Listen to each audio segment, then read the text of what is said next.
Deep in his heart, every man longs for a battle to fight, an adventure to live, and a beauty to rescue. John Eldridge said that once. Ladies and gentlemen, welcome to the Moving Forward Leadership Podcast, episode 37, Developing Your Masculine Leadership with Ryan Michler.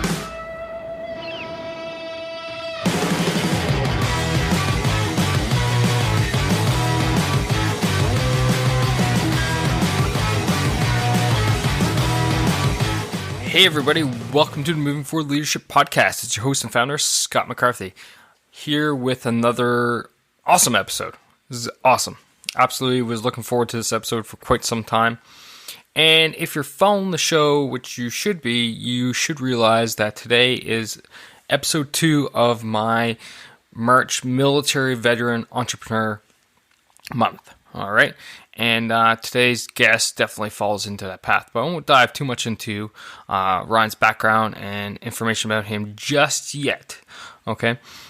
First off, what I'd like to say before we kind of dive into that stuff is, if you're new to Moving Forward Leadership Podcast, welcome. Welcome to a podcast designed for one thing and one thing only, and that's making you a better leader. That is the reason why I'm here, all right? And it doesn't matter where you work, where you're at in life. You know, if you're big business, small business, profit, nonprofit, government, heck, stay-at-home parent. We all need leadership in our lives. And my goal and my journey and passion is to bring the best guests for you so that you can learn from practical and tried and tested tips and ways of doing business and ultimately making yourself a better leader. Myself, I come from a military background, but my leadership experience started once I was very young, and I now have over 20 years of leadership experience under my belt. But, I take the mic and talk myself once a blue moon, but mostly it's going out there and, leveraging the experience of all the guests, world-class guests that I've been able to get on the show. And today's guest is definitely one of those world-class guests. So who is that exactly? Well, Ryan Michler, former U.S. military veteran, Iraq veteran, left the service after his time was up and started his own business. Ryan is a financial advisor in his background. Went through some tough times. Won't go too deep into his story. He kind of talks about that over on his podcast and his website. But he went through some rough times and eventually said, hey, I need to make a change in my life. And that's exactly what he's done. Now he has one of probably the largest Facebook groups on Facebook with over something like 43,000 men in that group. And he has a highly successful podcast, highly successful movement, basically. And it's geared around making better men. And now for the ladies listening there, I know there's quite a number of ladies listening. This isn't a chest thumping episode.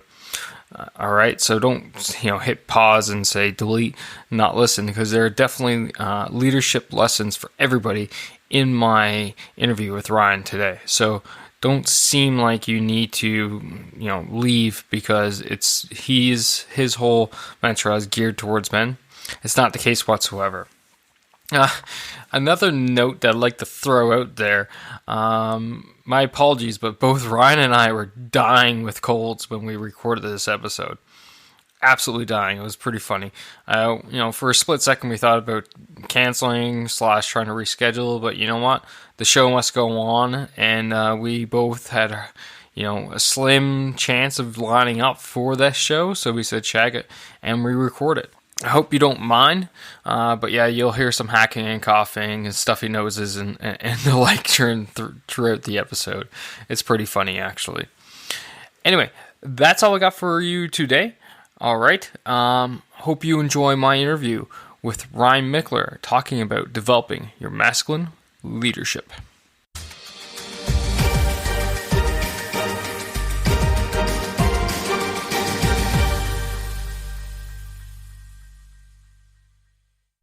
Hey, Ryan, brother. Welcome to the Moving Forward Leadership Podcast, man. What's going on, man? Glad to be on the show today. First, before we dive in, two things. First, one, thanks for coming on, taking time out of your busy schedule. I know you're running 2 businesses, and Order Man is just chaos. I can only imagine how It is chaos, but it's been good. It's controlled chaos, man. It's been good. Yeah. And then the second thing is, well done on that beard. Thank you. Yeah, thank you. You have the beard award for my show. Hands down. Perfect. That's what I was going for. So, welcome to the Moving Forward Leadership Podcast again. So, what I like to do with all my guests is just, get the person on the other end there, give a bit of background to who they are, where they come from, because it's all a bit about our story and where we're at today. So, I guess for you, I kind of like to, go for your background as much as you want to, up to a point where you kind of left the Army, and we'll go from there. Yeah, you bet. I don't know if you're like specifically looking for me to go all the way back to when I was a child or something, or like if there's like certain things that you're looking for with growing the business or what. Maybe give me some context so I know what I can share and what you aren't interested in. Yeah, it's kind of what you feel you're comfortable with telling. So, what you think has had an impact on you to eventually start Order of Man. Okay. Yeah, no, I can definitely get there. I mean, for me, it was really selfish. I wanted to become a better man in my family, in my business, in my community. And I felt like I had fallen short in a lot of different areas. And there's a lot of reasons for that. And I came up with a lot of lies and excuses and things like that I told myself. But at the end of the day, I mean, I really had this idea and this vision of wanting to be better in some areas of my life. And I thought, man, what better opportunity than to create some sort of an organization or movement that allowed all of us as men to go on this journey together. And that's really was what it was. It was never like Ryan's the guru, Ryan's the expert, he has this stuff all figured out. I certainly don't. It was me just wanting to figure it out for myself and wanting to have other good guys to go on this journey with me. So we started in March of 2015 with the goal of bridging the gap between what we as men know we should be doing and what we're actually doing in our lives. And like I said, that's been 3 years ago, and we've got the group and we've got the podcast and we do events and the book now. And I mean, there's just so much going on, like you said, just chaos at times, but it's pretty cool to be a small part of these guys' lives who are working to improve themselves. No, that's definitely it's definitely big. And I like how you point out that you don't have all the answers, and I see that more and more with authentic guys out there that are like, no, I don't have all the answers. And much like this show, I don't have all the answers, but I bring in the guests that do have the answers, right, and pull it out of them. So sure, I think that whole method resonates better with people than someone just showing up and constantly like blah blah blah blah blah. This is what you need to do. You got to do this. You got to do that, right? So, yeah, I mean, it is important to be real about where you're strong and real about where you're short.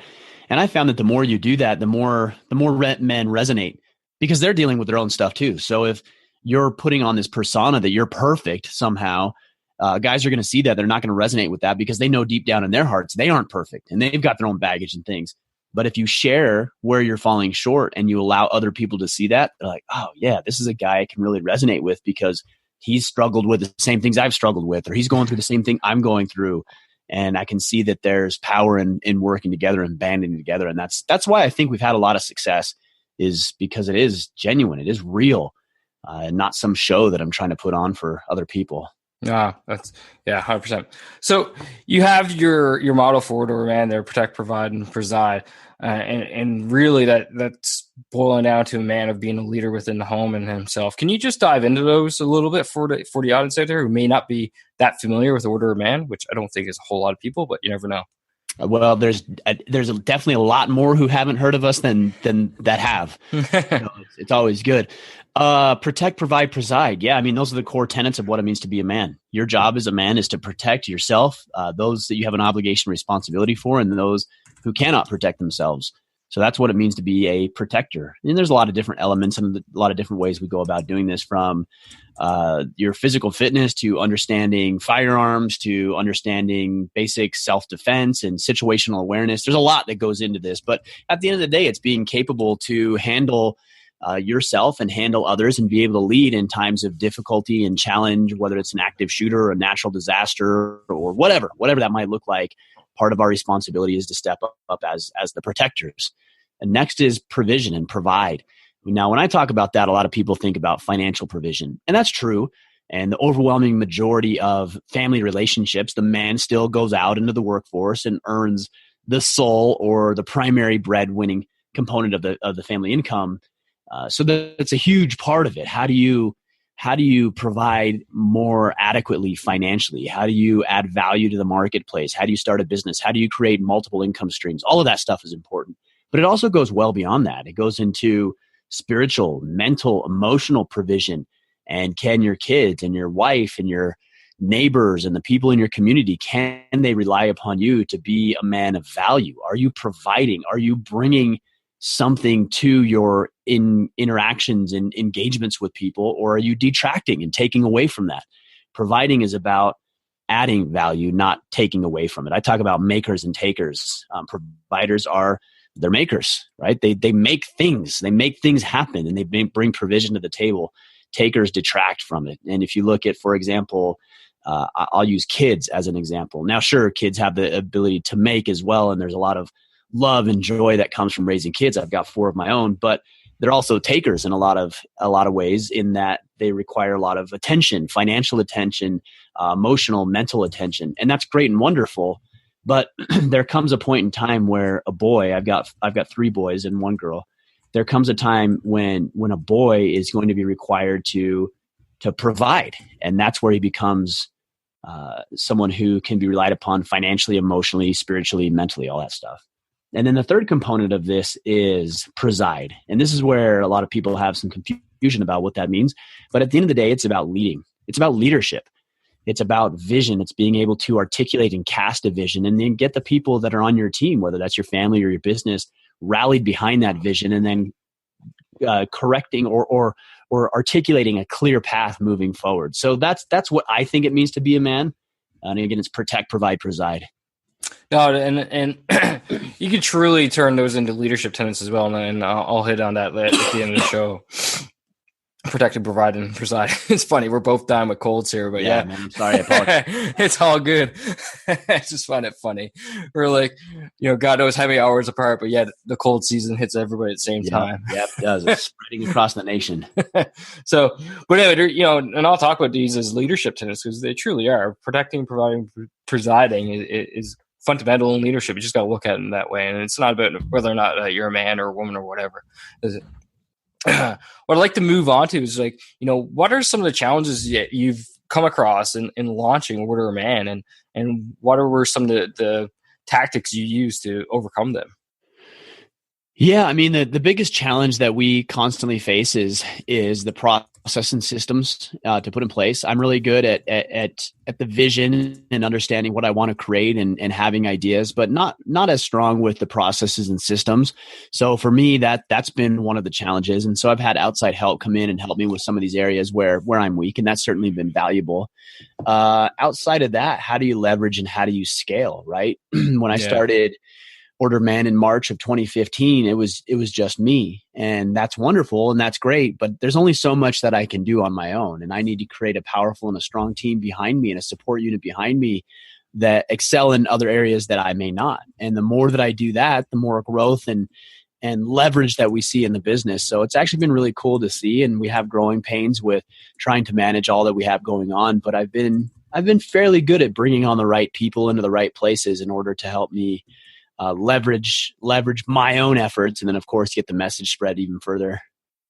Yeah, it's a matter of delegation, right? At what point are you willing to accept delegation certain parts of your business down to others? And I hear a lot about it now on various other podcasts, and I guess a lot of people suggest that basically focus on what you can only do, and then whatever you can outsource, and so that so you can focus on the true core of the business. So right, yeah, definitely, yep, definitely, yeah, it's definitely solid words for sure. Anybody out there, and look at me, an entrepreneur or an entrepreneur, and hoping to build something as big as what you got going on there.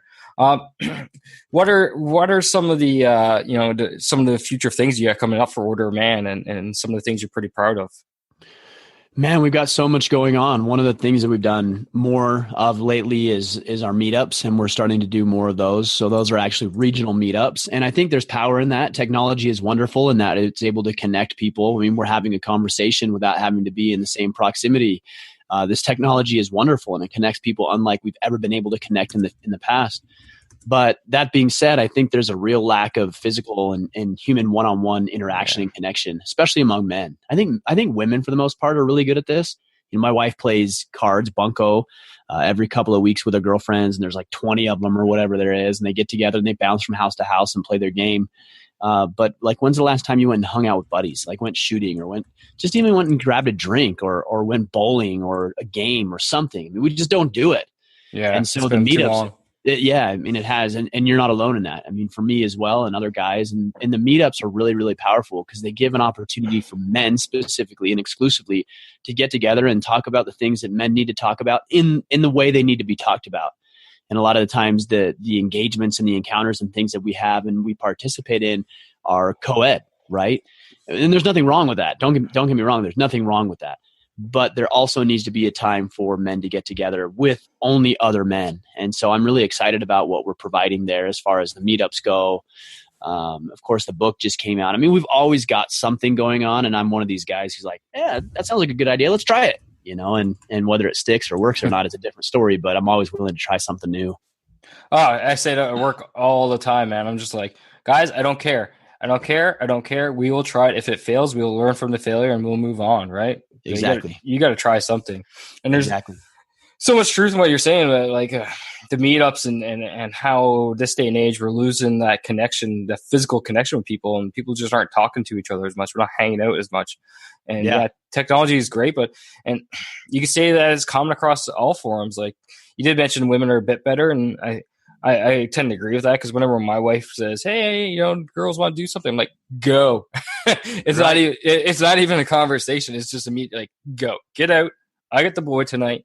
Get out of the house. Go with your friends. Relax." I know she's working hard.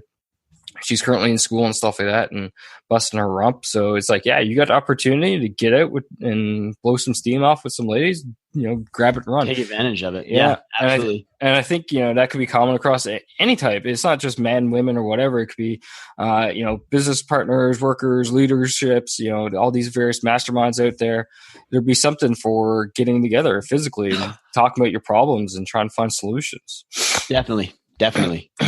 So, I think the biggest thing you got going on right now is your new book, right? Sovereignty. Mm-hmm. Can you talk a bit about sovereignty and the whole essence behind it and what your message behind that book is?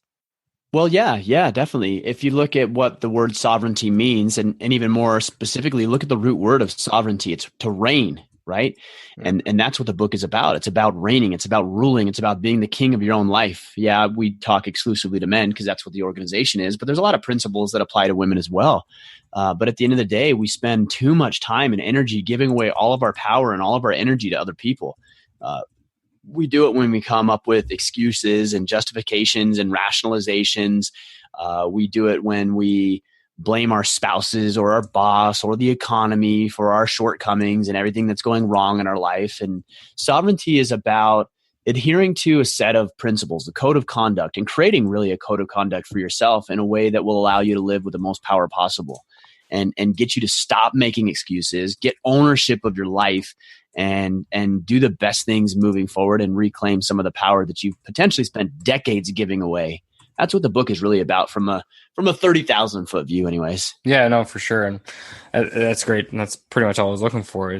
I haven't been able to get a copy myself yet. It is on my list though. Not just saying that because you're talking to me here, but it truly is on my list because I definitely like supporting guys that I feel like I shouldn't say no, we don't really know each other. We're just chatting over the webcam here, but no, sure. I've been following you for a long time and the podcast and the group and all that jazz. So definitely want to have a read of it and support you in your mission. So I appreciate that. Yeah. I appreciate that. It's done really well. So it's exciting to see how it's resonating and connecting with other people. Yeah, 100%.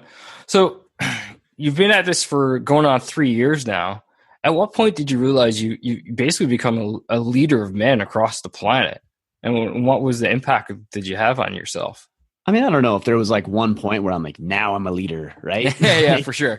And I think too many people, they actually think that. They think that, once I have the title, right, then I'm a leader. Oh, I know. And for me, I think leadership is more of a mindset. Once you decide that you're going to lead and that you're going to be worthy of leading, I think that's the most important thing, that you actually are worthy of leading.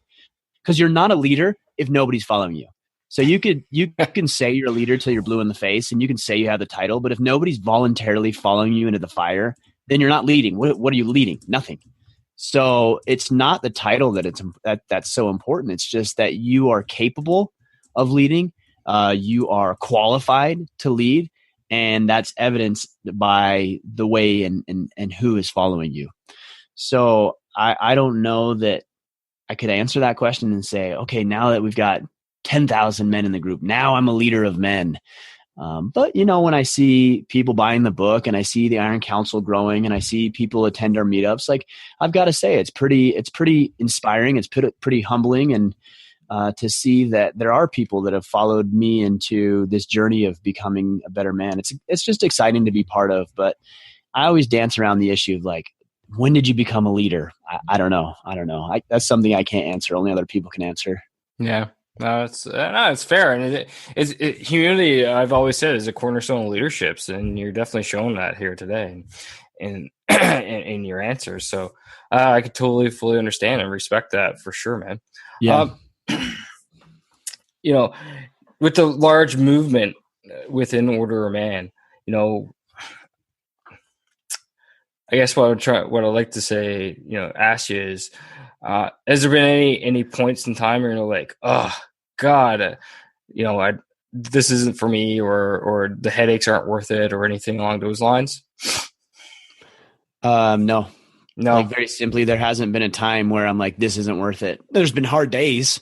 There's been hard times, but there's never been a day where I've thought to myself, oh, I'm just going to throw in the towel and not do this anymore. Sorry, I'm congested. So, yeah, the answer to that is no. There's never been a day. I feel like I'm on the right track. I feel like, in a way, and it sounds really weird, but I'm doing the work that I'm called to do, and I'm going to continue to drive on. And when things get challenging and things get difficult, well, that's good. I'm glad they're challenging, because that's a barrier to entry, and that helps me improve, and that helps me get better. And I don't wish for those things, but they are opportunities to learn, to grow, and expand. And but those challenges don't deter me. If anything, they just make me double down my efforts or do something different so I can overcome them quicker. Oh, that's great, man. We're struggling today. I'm sorry. It's all good, man. We're both coughing at the same time. It's hilarious. I'm gonna respect the fact that we're both kind of dying here and start to wrap this up.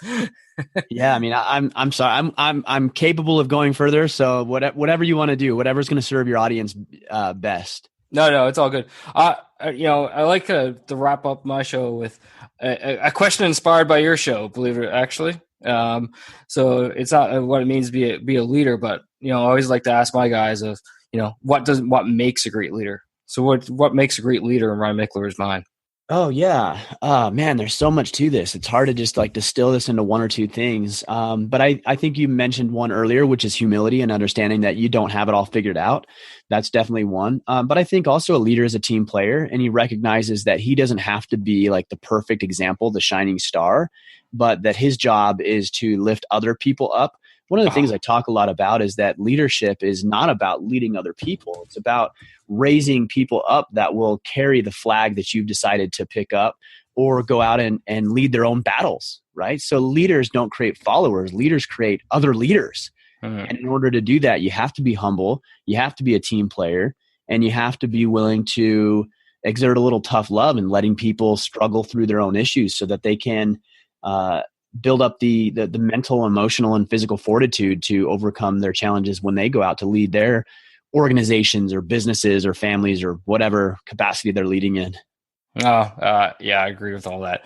Like I always say, leaders fail, their people succeed, right? And it's much similar along those lines. And you mentioned that leaders make other leaders, and that's John Maxwell's, I think, 5th level of leadership. And he talks about that in his books there. And it's the goal of leader. Basically, if you recreate yourself as a leader amongst everybody else, then your job gets exponentially, I shouldn't say easier, but it does, It's so much better. Your vision gets so well better communicated downwards. All right. Well, and then you leverage yourself because you get other people involved in the process. There's only so much you can do. I mean, time is finite, energy is finite. The more people you can get involved, the more you can exponentially create the results through other people's time and energy and talents as well. Yeah. Yeah, for sure. And there's so much more you can talk about that, and developing a delegation and getting people to to basically expand themselves and grow themselves, much what you're doing within the Iron Council. And maybe that's a good question I could ask you before we even wrap up fully is, can you explain a bit about, what you guys do within the Iron Council and how you're trying to make men better themselves within that organization you got built?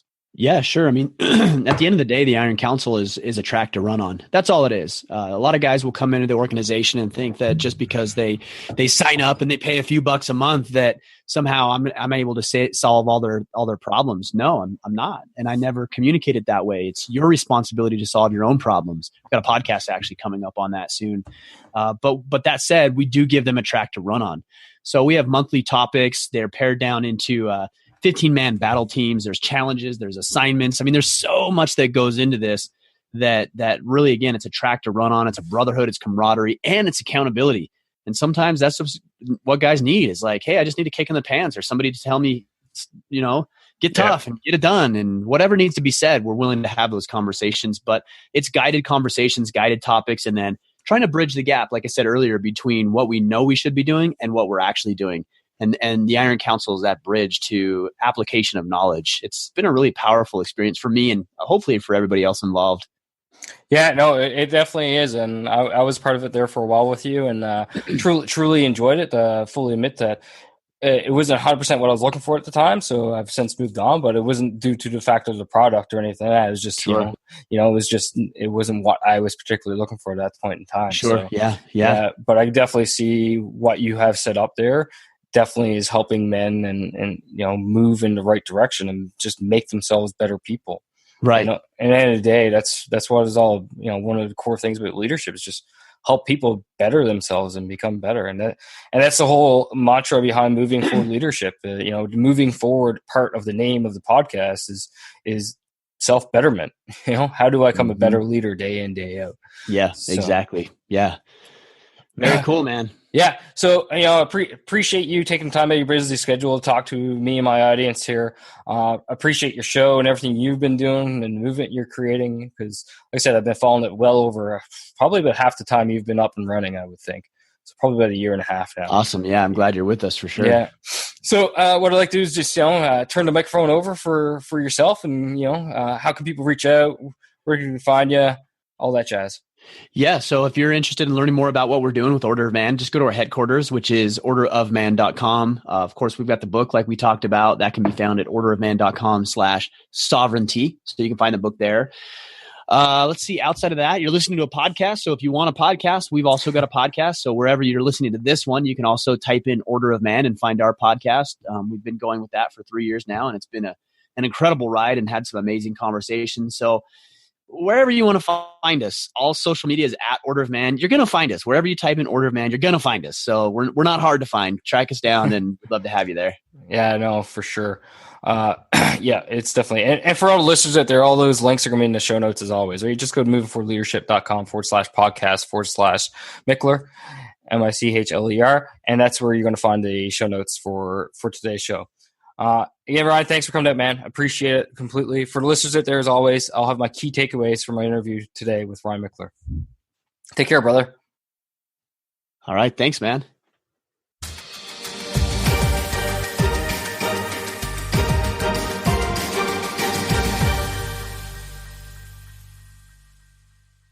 So if you're listening to my key takeaways now, congratulations. You survived listening to Ryan and I hack our way through that episode. Oh, too funny. Anyway, some key takeaways from my interview with Ryan today for you. And the first one being, his motto of protect, provide, and preside as leadership tenets. And they are, if you think about it. The first thing we need to do as a leader is protect our people and protect our organization. Because without those two things, we're nothing as a leader.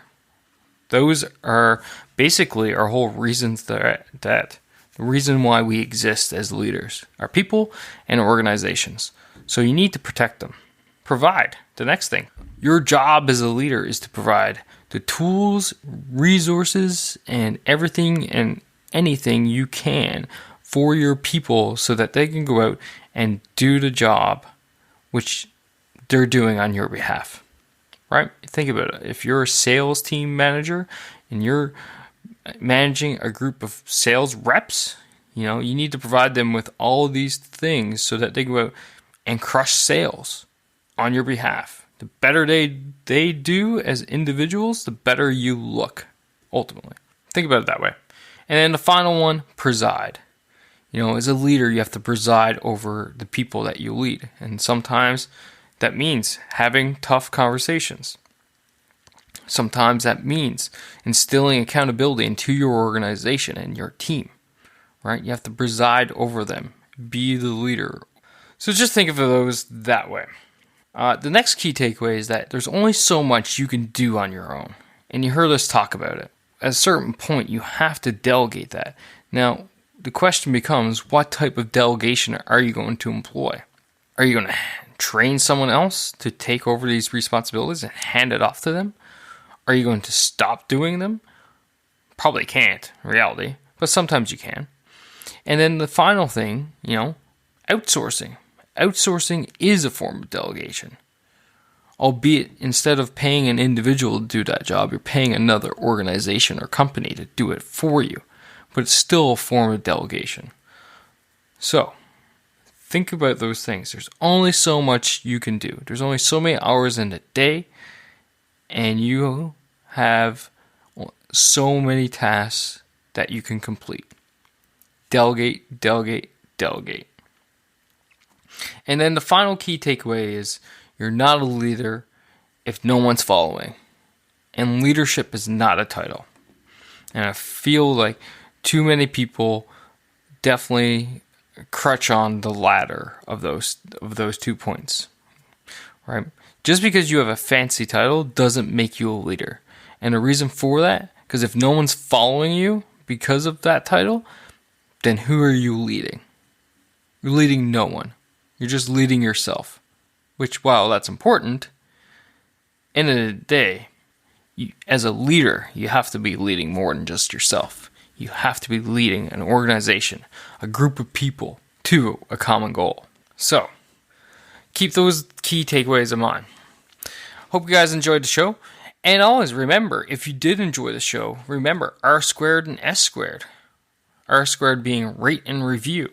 These things, going on iTunes and rating the show and giving a review actually gives the other listeners out there a better chance of finding the Moving Forward Leadership, and in turn, me being able to help them as well. S squared being subscribe, because you don't want to miss another episode, and share, so that others can listen and, find out what you're listening to and that the fact that you enjoy the show. So remember that, R squared and S squared. All right, folks, thanks for listening as always. I truly enjoy it. And remember, keep pushing, keep trying, keep moving forward. Take care now.